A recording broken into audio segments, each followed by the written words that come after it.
Hi friends, welcome to our channel engineer மளிகை கடை. இன்றைக்கி நாம் இன்ஜினியர் மளிகை கடையில் எதை பற்றின வீடியோ பார்க்க போகிறோம்னா, மளிகை கடையோட சைஸ் அதை பற்றின வீடியோ பார்க்க போகிறோம். புதுசாக பார்க்க போகிறோம், நம்ம சேனலை சப்ஸ்கிரைப் பண்ணிட்டு பாருங்கள். நம்ம சேனலில் மளிகை கடை ப்ளஸ் பிஸ்னஸ் ரிலேட்டடாக நிறைய வீடியோஸ் இருக்கும். ஓகே ஃப்ரெண்ட்ஸ், நம்ம வந்து மளிகை கடை சம்மந்தமாக நிறைய வீடியோஸ் பார்த்துருப்போம். அதில் பேசிக் இது மாதிரியான முக்கியமான வீடியோஸ் ஒரு 10 வீடியோஸ் போல் பண்ணியிருப்பேன். மளிகை கடையோட இடம் தேர்வு, மளிகை கடையில் பில்லிங் எப்படி பண்ணுறது, அதெல்லாம் லிங்க்கில் தரேன் பார்த்துக்காங்க. அதே மாதிரி முக்கியமான ஒன்று வந்து மளிகை கடையோட சைஸ், சரிங்களா? அதாவது நம்ம பார்க்க போகிற கடை வந்து மளிகை கடை வைக்கிறதுக்கு என்ன சைஸில் இருக்கணும் அப்படிங்கிற வீடியோ. இதுவும் நம்ம சப்ஸ்கிரைபர் ஒருத்தவங்க கேட்டிருந்தாங்க, நான் உங்களுக்கு அதில் பதில் சொல்லியிருந்தேன்.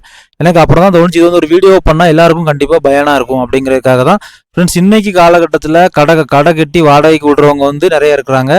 எல்லாருமே பெரிய சைஸ் கடையாக தான் கட்டி விடுறாங்க, சரிங்களா? குறைஞ்சது 10க்கு 10, 12க்கு 14 இந்த மாதிரியான பெரிய பெரிய சைஸ் கடையில் தான் கட்டி வாடகைக்கு விடுறாங்க. அப்படிங்கும் பட்சத்தில் நம்ம வந்து எந்த மாதிரியான கடை வந்து நமக்கு கிடைச்சா கரெக்டாக இருக்கும், ஒருவேளை கிடைக்கலன்னா நம்ம வந்து என்ன மாதிரியான அரேஞ்ச்மெண்ட்ஸ்லாம் பண்ணி ஆகணும் அப்படிங்கிறதுக்காக தான் இந்த வீடியோ. ஃப்ரெண்ட்ஸ், கடையோட சைஸ் வந்து பெருசாக நமக்கு வந்து முதலீடு வந்து அதிகமாக இருக்கும். அதாவது இன்னைக்கு காலகட்டத்தில் நிறைய பேர் நான் பார்த்துருக்கேன், பெரிய கடையை வாடகைக்கு எடுத்துருவாங்க, கடை ஓப்பன் பண்ணிடுவாங்க, கடைக்குள்ளே பொருளே இருக்காது, 4 பொருள் சரத்தில் தொங்கும், கொஞ்சம் பொருள் அங்கங்கே வச்சுருப்பாங்க. அந்த கடை வந்து ஒரு பாசிட்டிவ் வைப்ரேஷனுக்குள்ள கடை மாதிரி இருக்காது, சரிங்களா? ஒரு நல்ல ஒரு ஃபேஸான கடையாக இருக்காது, கொஞ்சம் டல்லான மாதிரியே இருக்கும். மாறி வந்து அவங்க வந்து அந்த சேல்ஸை வச்சு ரொட்டேஷன் பண்ணுவாங்க, அங்கே எங்கேயுமா மாறும், ரேக் எல்லாம் காலியாக இருக்கும். இந்த மாதிரியான பிரச்சனை நிறைய ஃபேஸ் பண்ணுற மாதிரி இருக்கும். அதனால பெரிய சைஸ் கடையாக நம்ம எடுக்கிறப்போ நம்ம வந்து கண்டிப்பாக முதலீடை வந்து கொஞ்சம் அதிகமாக உள்ள முடக்கிற மாதிரி இருக்கும். பொருளுக்கான முதலீடும் அதிகமாக இருக்கும், ரேக்குக்கான முதலீடும் அதிகமாக இருக்கும். ஃபார் எக்ஸாம்பிள், இப்போ வந்து ஒரு 10க்கு 12 அப்படிங்கிற ஒரு பெரிய கடை எடுத்துட்டிங்கன்னா, நீங்கள் வந்து மாதிரி சைஸில் வந்து ஃபுல்லாக வந்து நீங்கள் ரேக் அடிக்கணும். அதே மாதிரி நீங்கள் ஒரு 8க்கு 8 உங்களுக்கு ஒரு சின்ன சைஸ் கடை கிடச்சிட்டுனா, இந்த சொல்ல நீங்கள் ரேக் அடிக்கிறதுல வந்து ஒரு 4 ரேக் எண்ணிக்கை வந்து குறையும், சரிங்களா?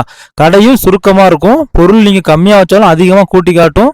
நீங்கள் சேல்ஸ் பண்ணி திரும்ப வந்து டம்ப் பண்ணுறதுக்கு வந்து உங்களுக்கு வசதியாக இருக்கும். இன்றைக்கி நான் வந்து உங்களுக்கு வந்து கடையோட சைஸ், நார்மலாக கடை வந்து என்னென்ன சைஸில் கட்டுறாங்க அப்படிங்கிற சைஸில் கொஞ்சம் சைஸை வச்சு உங்களுக்கு சொல்ல போகிறேன். கரெக்டாக நோட் பண்ணிக்காங்க ஃப்ரெண்ட்ஸ், இது வந்து உங்களுக்கு ரொம்ப யூஸ்ஃபுல்லாக இருக்கும். இன்னைக்கு காலகட்டத்தில் 8க்கு 8, 9க்கு 9 இந்த 2 சைஸுமே ஒரு எக்ஸ்ட்ராடினரியான சைஸ், சரிங்களா? மளிகை கடைக்கு ரொம்ப ஒரு பெர்ஃபெக்டான சைஸ்னு சொல்லலாம்.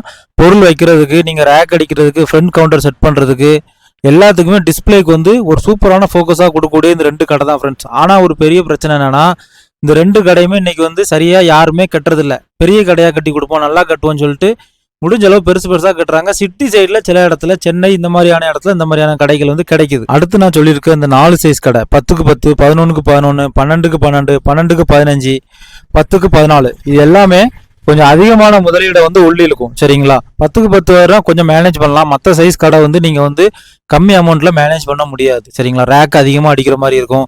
அதுலேயும் லென்த்தான கடை, இந்த 11க்கு 11, 12க்கு 12, 12க்கு 15 இப்பெல்லாம் லென்த்தாக வச்சுட்டாங்கன்னா, நீங்கள் நடுவுலையும் ரேக் போட்டு பார்ட்டிஸ் பண்ணுற மாதிரி இருக்கும். பேக்கில் கொஞ்சம் ஸ்பேஸ் வந்து சும்மா தான் கிடக்கிற மாதிரி இருக்கும்.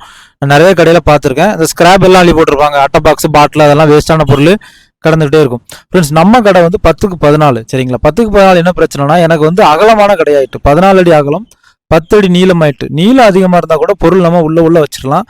இது வந்து 14 அடி அகலம் அப்படிங்கும் பட்சத்தில் ஸ்டார்டிங்ல இருந்து நமக்கு நிறைய பொருள் உள்வாங்கிச்சு. அப்படி நம்ம பொருள் வாங்கி உள்ள வைக்கலன்னா நம்ம கடை வந்து களை இழந்துரும், சரிங்களா? கடை வந்து டல்லாயிரும், ஒரு பிரைட்னஸ் வராது, ஒரு நல்ல ஃபேஸுக்கான லுக்கு வந்து கொடுக்காது, சரிங்களா? அதனால கண்டிப்பாக நம்ம வந்து எந்த சைஸ் கடை எடுத்தாலும் அந்த கடையில் வந்து மெட்டீரியலை ஃபில் பண்ணி தான் ஆகணும் ஸ்டார்டிங்கில். அப்படின்னா தான் உங்களுக்கு வந்து கஸ்டமர் வருவாங்க, சேல்ஸ் நல்லா இன்க்ரீஸ் ஆகும். உங்களுக்கு என்ன சைஸ் கடை கிடைச்சாலும் அந்த கடையை நீங்கள் தாராளமாக எடுக்கலாம். ஆனால் நீங்கள் வந்து இந்த முதலீடு விஷயத்தில் நான் சொன்னதை கண்டிப்பாக நோட் பண்ணிக்குவாங்க. கண்டிப்பாக நீங்கள் கடையை ஃபில் பண்ணி நீங்கள் சேல்ஸை ஸ்டார்ட் பண்ணலாம். உங்கள் கடை வந்து களை இழந்துரும், சேல்ஸ் வந்து வராது, கஸ்டமர் வந்து வரமாட்டாங்க. சரியாக பொருள் வைக்கல, சின்ன கடையாக வச்சுருக்காங்க அப்படிங்கிற மாதிரி கொண்டு போயிடுவாங்க. கண்டிப்பாக கடை பெருசாக வச்சுருந்தா நீங்கள் வந்து முதலீடை தயார் பண்ணிக்காங்க, அதிகமாக இன்வெஸ்ட் பண்ணி கண்டிப்பாக சேல்ஸை பிக்கப் பண்ணுங்கள். அப்படின்னா தான் உங்கள் ஃப்ரெண்ட்ஸ் உங்கள் கடை வந்து பிக்கப் ஆகும், நீங்கள் ஏரியாலே நல்ல கடையாக மாற்றலாம். ஓகே ஃப்ரெண்ட்ஸ், உங்களுக்கு இந்த வீடியோ ரொம்ப யூஸ்ஃபுல்லாக இருந்திருக்கும்னு நினைக்கிறேன். நம்ம சேனலில் இது மாதிரியான மளிகை கடை சம்மந்தமாக நிறைய வீடியோஸ் இருக்கும். பேசிக் வீடியோலேருந்து என்னென்ன எப்படி சேல்ஸ் பண்ணணுங்கிற வீடியோ வர இருக்கும். நம்ம சேனலை சப்ஸ்கிரைப் பண்ணிட்டு கண்டிப்பாக பாருங்கள். லிங்க்கில் ஒரு லைனாக ஒரு 10 வீடியோ தந்திருக்கேன், கண்டிப்பாக பாருங்கள். நீங்கள் இந்த வீடியோவில் ஸ்டார்டிங்கில் பார்த்த வந்து நம்ம கடையோட டூர் வீடியோ தான், அந்த வீடியோவும் நம்ம லிங்க்கில் கொடுத்துருக்கேன், கண்டிப்பாக பார்த்துக்காங்க. ஓகே ஃப்ரெண்ட்ஸ், உங்கள் ஃப்ரெண்ட்ஸ் அண்ட் ஃபேமிலிக்கு ஷேர் பண்ணுங்கள். ஃப்ரெண்ட்ஸ் யாராவது மளிகை கடை வைக்கணும், பிஸ்னஸ் பண்ணணும் சொன்னால் நம்ம சேனலை கண்டிப்பாக ஷேர் பண்ணுங்கள், கண்டிப்பாக யூஸ்ஃபுல்லாக இருக்கும். தேங்க்யூ ஃபார் வாட்சிங் இன்ஜினியர் மளிகை கடை. மீண்டும் ஒரு தொழில் மற்றும் ஒரு பயனுள்ள வீடியோவில் சந்திக்கலாம்.